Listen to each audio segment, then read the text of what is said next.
Hi, welcome back to my channel. ഞാൻ ഇന്ന് മാങ്ങക്കറിയായിട്ട് ഉണ്ടാക്കുന്നത്. അത് അങ്കമാലി സ്റ്റൈലിലാണ് ഉണ്ടാക്കുന്നത്. അപ്പൊ അങ്കമാലി മാങ്ങക്കറിയുടെ ടിപ്സ് ഒക്കെ ഞാൻ വീഡിയോയിൽ കാണിക്കുന്നുണ്ട്. അപ്പൊ നമുക്ക് വീഡിയോയിലേക്ക് പോയാലോ? അപ്പൊ നമുക്ക് ആദ്യം മസാല ഉണ്ടാക്കുന്നത് എങ്ങനെ നോക്കാം.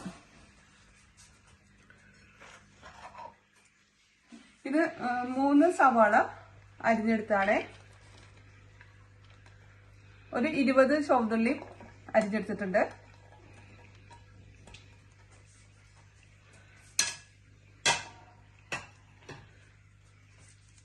ഒരു 7 പച്ചമുളക് അരിഞ്ഞിട്ടുണ്ട്. കറിവേപ്പില, പിന്നെ ഒരു വലിയ കഷ്ണം ഇഞ്ചി നീളത്തിൽ അരിഞ്ഞത്.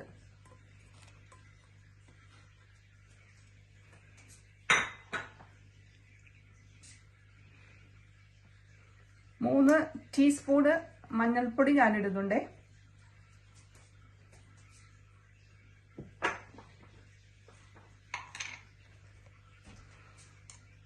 3 ടേബിൾ സ്പൂണ് മല്ലിപ്പൊടി ഇടുന്നുണ്ട്.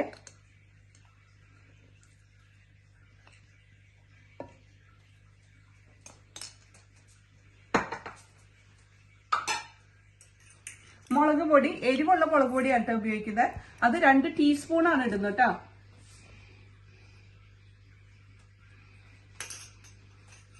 ഇതിന് കാശ്മീരി മുളക് പൊടി ഉപയോഗിക്കേണ്ട ആവശ്യമില്ല. കാരണം ഒരു മഞ്ഞയും ഓറഞ്ചും കൂടിയിട്ടുള്ള ഒരു കളറാണ് കേട്ടോ ഈ കറിക്ക് വരുന്നത്. പച്ചമുളകിന്റെ എരിവാണ് കൂടുതൽ നിൽക്കേണ്ടത് കേട്ടോ. ഇനി നമ്മൾ ആവശ്യത്തിന് ഉപ്പ് ഇടണം. ഞാൻ 2 ടീസ്പൂണ് ഉപ്പ് ഇടുന്നുണ്ട്. പിന്നെ നോക്കിയിട്ട് നമുക്ക് ഇടാം കേട്ടോ. വിനെഗിരി 2 ടേബിൾ സ്പൂണ് ഞാനിപ്പോൾ ഒഴിക്കുന്നുണ്ട്. ഇനി നമ്മൾ എടുക്കുന്ന മാങ്ങയ്ക്ക് പുളി കുറവാണെങ്കിൽ 3 ടേബിൾ സ്പൂൺ ഒഴിക്കണം നമ്മളെ. പിന്നെ 4 ടേബിൾ സ്പൂണ് വെളിച്ചെണ്ണ, കോക്കനട്ട് ഓയിൽ തന്നെ ഉപയോഗിക്കണം, വെളിച്ചെണ്ണ തന്നെ ഉപയോഗിക്കണം കേട്ടോ.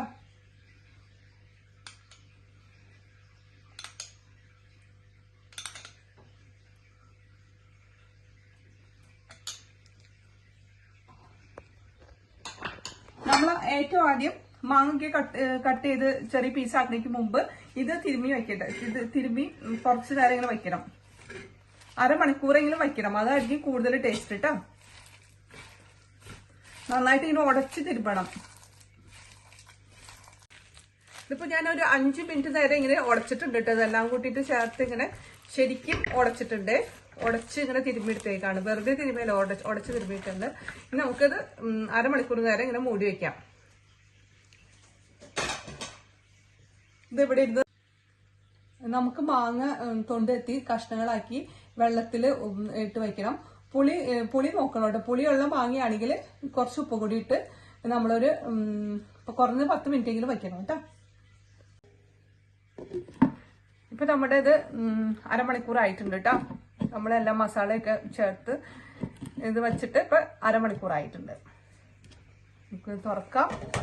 ഇവിടെ മാങ്ങ വെള്ളത്തിലിട്ട് വെച്ചത് ഇതൊരു 10 മിനിറ്റ് ആയിട്ടുണ്ട്.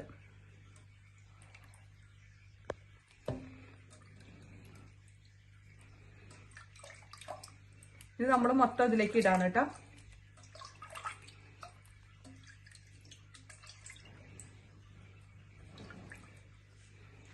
ഇത് മിക്സ് ചെയ്യാം ആദ്യം.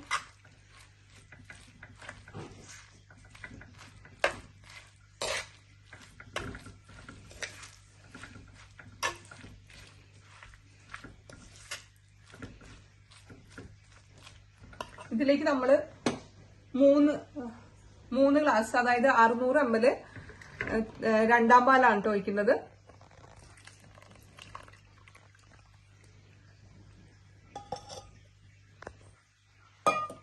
ഇതിന്റെ ഫ്ലെയിം ഞാൻ മീഡിയത്തിലാണ് കേട്ടോ വച്ചേക്കുന്നത്. പിന്നെ ഞാൻ തേങ്ങാപ്പാലിന്റെ കാര്യം പറഞ്ഞില്ലേ, അത് 1/2 കിലോ മാങ്ങയ്ക്ക് 1 ലിറ്റർ തേങ്ങാപ്പാലെങ്കിലും വേണ്ടി വരും കേട്ടോ. അതില് ഫസ്റ്റ് പാല് ഒരു 2 കപ്പ് വേണം, അതായത് ഒരു 400 ml വേണം. സെക്കൻഡ് പാൽ ഇപ്പൊ നമ്മൾ ഒഴിച്ചത് ഒരു 1/2 ലിറ്ററിൽ കൂടുതൽ വേണം, ഒരു 600 ml കേട്ടോ. ഇപ്പൊ നമ്മളത് മാഗിയുടെ കോക്കനട്ട് പൗഡർ ഉപയോഗിച്ച് പാലുണ്ടാക്കുകയാണെങ്കിൽ അതിൽ 4 ടേബിൾ സ്പൂൺ വേണം. 200 ml 4 ടേബിൾ സ്പൂൺ ഇട്ട് മിക്സ് ചെയ്താൽ മിക്സിങ് ശരിയാവത്തുള്ളൂ. അതായത് ഒരു തിക്കായിട്ടുള്ള പാല് വേണം. സെക്കൻഡ് പാലായാലും നമ്മൾ ഒഴിക്കുമ്പോൾ തീരെ കൊഴുപ്പ് കുറഞ്ഞ പാല് ഒഴിക്കാൻ പാടില്ല കേട്ടോ.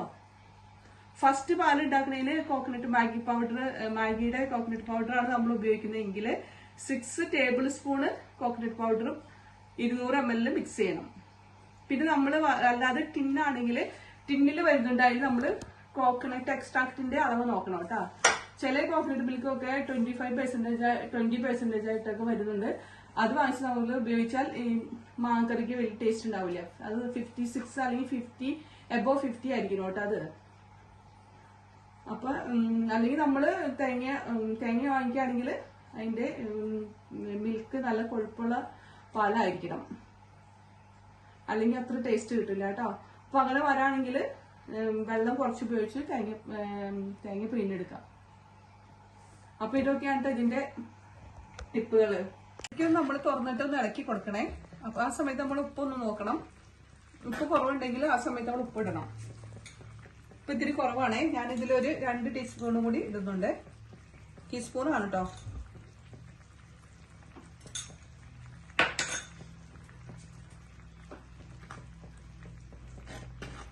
ഇനി വീണ്ടും ഒരുവിധം നന്നായിട്ട് കുക്ക് ചെയ്ത് കിട്ടണം നമ്മള് ഫസ്റ്റ് പാൽ ഒഴിക്കണേക്ക് മുമ്പ്. അപ്പൊ നമുക്ക് കുറച്ചും കൂടി നേരം വയ്ക്കാം കേട്ടോ. ഇപ്പൊ കുക്കായിട്ടില്ല, കുറച്ചും കൂടി ഉണ്ട്. ഈ തീ നന്നായിട്ട് ഫ്ലെയിം കുറച്ചിടാം. ഇനി കേട്ടോ ഇപ്പൊ മാങ്ങയൊക്കെ നന്നായിട്ട് വെന്തിട്ടുണ്ട്. ഞാൻ ഉപ്പൊക്കെ നോക്കി എല്ലാം പാകത്തിനാണ്. ഇപ്പൊ ഈ കറിയുടെ തിക്നെസ് ഇതാണ് കേട്ടോ. ഇനി നമുക്ക് നല്ല തിക്കുള്ള 1-ാം പാല് കണ്ടോ. ഇത്രയും നല്ല കട്ടിയിലിരിക്കണം കേട്ടോ.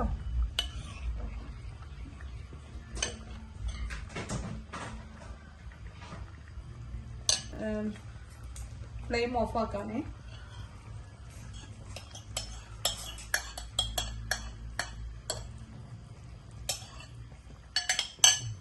ഇതൊന്ന് പയ്യെ ഇളക്കി കൊടുക്കാം.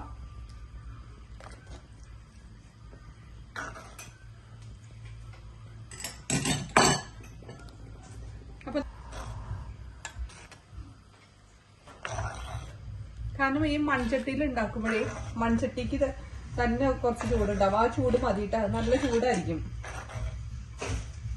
പിന്നെ നമ്മൾ ഓണാക്കി വെച്ചിട്ടിരുന്ന ഫ്ലെയിം ഓണാക്കിയിട്ടുണ്ടെങ്കിൽ ഇങ്ങനെ തിളച്ച് മറിയും. അതുകൊണ്ടാണ് കേട്ടോ ഓഫ് ചെയ്തത്.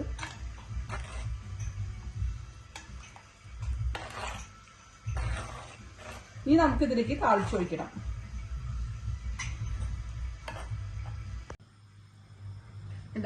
ഇതാണ് മാങ്ങക്കറിയുടെ ഫൈനൽ തിക്നെസ്സും അതിന്റെ ഗ്രേവിയുടെ ഫൈനൽ തിക്നെസ്സും.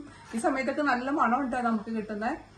ആ മണത്തിൽ നിന്ന് തന്നെ അറിയാൻ പറ്റും നമുക്ക് കറിയുടെ ടേസ്റ്റ് ഇട്ടാ. ഇനി നമുക്ക് താളിച്ചിടാം.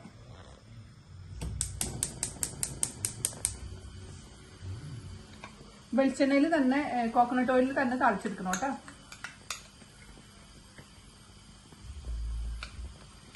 കട്ടയായിപ്പോ ഇപ്പോൾ തന്നെ ഞാൻ ഒരുക്കിയതായിരുന്നേ, പക്ഷെ വീണ്ടും കട്ട് ചെയ്യാം.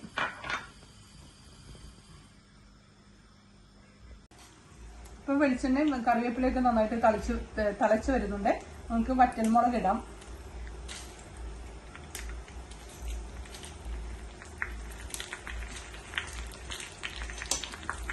ഒന്ന് പയ്യെ മറിച്ചിട്ടിട്ട് നമുക്ക് ചെറിയ ഉള്ളി ഇടാം.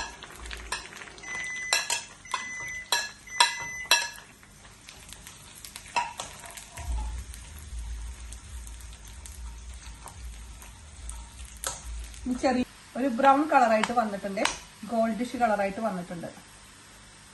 നമുക്കിതിന് ഒരു ഭംഗി കിട്ടാൻ വേണ്ടിയിട്ട് നമ്മൾ താളിച്ചൊഴിക്കുമ്പോൾ മാങ്ങക്കറിക്ക് ഒരു ഭംഗി കിട്ടാൻ വേണ്ടിയിട്ട്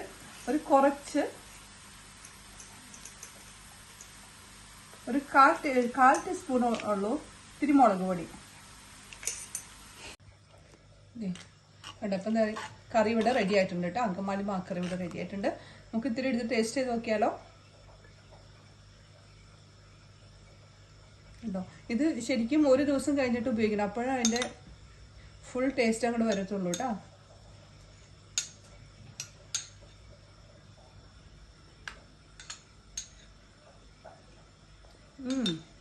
അടിപൊളി നാട്ടിലത്തെ അതേ മാങ്ങക്കറിയുടെ ടേസ്റ്റ്.